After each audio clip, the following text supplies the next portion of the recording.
There's a man sitting across from you in a job interview. The hiring manager asks him one simple question. Why did you leave your last job? And he answers. But then he keeps answering.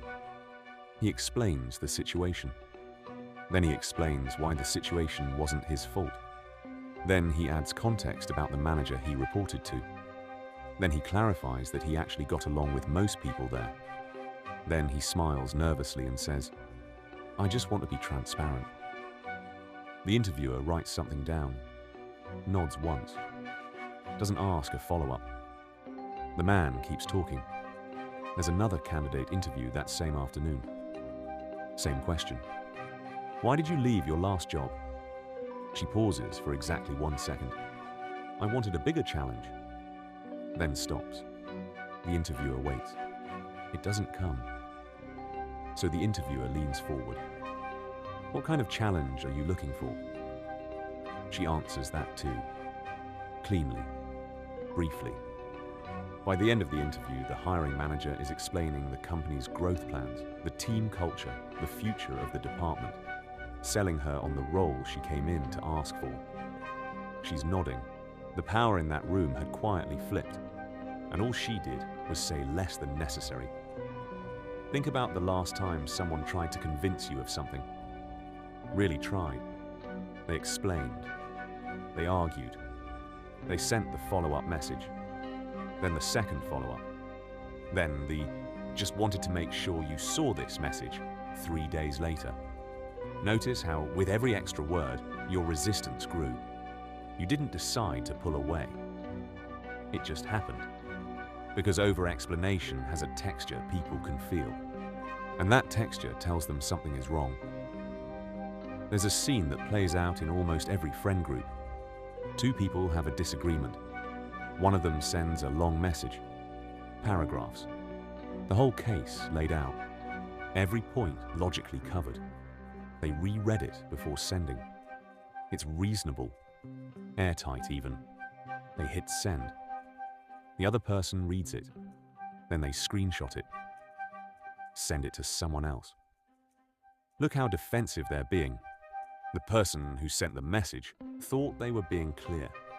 What they were actually doing was showing the room how much the conflict had gotten under their skin.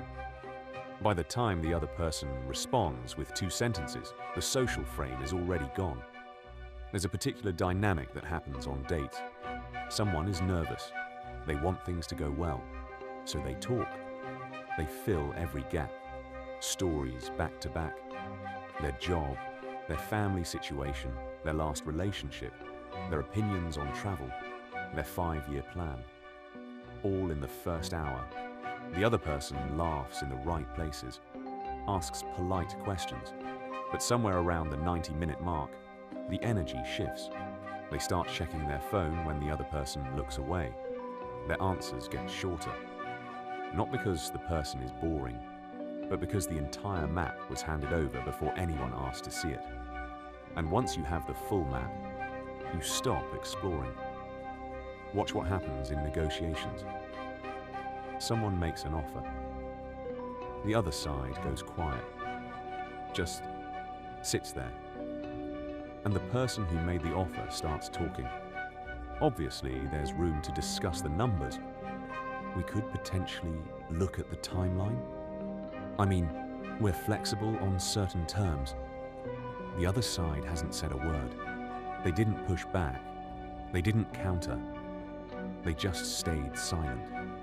And the offer got better on its own. Because the person who broke the silence revealed something. They revealed they needed the deal more. And the moment that's visible, everything shifts. There's a meeting. Someone challenges an idea in front of the whole team. The person whose idea got challenged immediately starts explaining, defending, going deeper into the logic, adding details no one asked for. The challenger doesn't respond. They just watch. Let it keep going. Let the defense run until the room is quiet and slightly uncomfortable. When it finally stops, the challenger says 4 words. Interesting. Let's revisit later. Then moves on. The room doesn't remember the idea after that. They remember the person who couldn't stop defending it. And they remember the person who didn't need to say anything at all. Think about the quiet person in every office. Not unfriendly, not cold. They just don't perform. When someone makes a joke, they smile, but don't force a laugh. When there's tension in a meeting, they don't rush to ease it. When someone asks their opinion, they take a beat before answering. And here's what happens over time. People start directing questions at them. Not the loudest person in the room. Not the most enthusiastic. The quiet one. Because without realizing it, everyone around them has spent weeks trying to get a full read on them. And they never quite can. There's a conversation that plays out constantly in relationships. A partner brings something up, something that bothered them, and the other person immediately starts explaining. The reason, the context, the intention behind the action. Point after point after point. The partner's face changes while this is happening. Not softer, harder. Because they didn't come looking for a defense. They came looking to feel like their reaction mattered. But the explanation kept going. And by the end of it, the original issue has disappeared completely. Replaced by a new one. The feeling of not being heard. There's a version of this that happens publicly. Someone gets criticized on a group chat. A comment, a reply, something that lands wrong. And they respond immediately. Long response. Context, explanation. A little bit of, that's not what I meant. A little bit of, I think you misunderstood.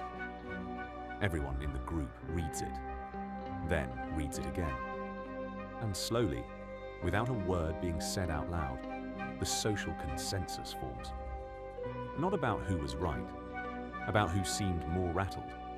The person who said the original thing has already moved on. The person defending themselves is still in it. And the group remembers that. There's a woman at a dinner party. 8 people at the table. She says maybe 6 things the entire night. But every time she speaks, the table quiets slightly. Not because she's intimidating, because they've learned over the last 2 hours that when she opens her mouth, it's worth hearing. She didn't plan it. She didn't calculate it. She just didn't speak unless she actually had something to say. And without doing anything, she became the most interesting person at the table. Most people hand themselves over completely within the first 20 minutes of meeting someone. Their opinions, their insecurities, their need for the conversation to go a certain way. All of it visible, all of it readable. And people read it. They can't help it. The moment someone becomes fully predictable, the curiosity dies. And once curiosity dies, so does attention, so does respect, so does the quiet anxiety that makes people treat you carefully. The man who explains himself before anyone questions him has already told the room he expects to be questioned. The woman who justifies her decision before anyone pushes back has already told everyone she's not fully confident in it. The person who sends the long message after the conflict has already shown their hand.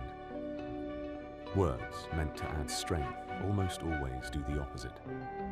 And somewhere, in every social situation, the people who understand this are simply watching, saying less, letting others fill the silence, letting the room come to them, and collecting the power that everyone else is quietly talking away.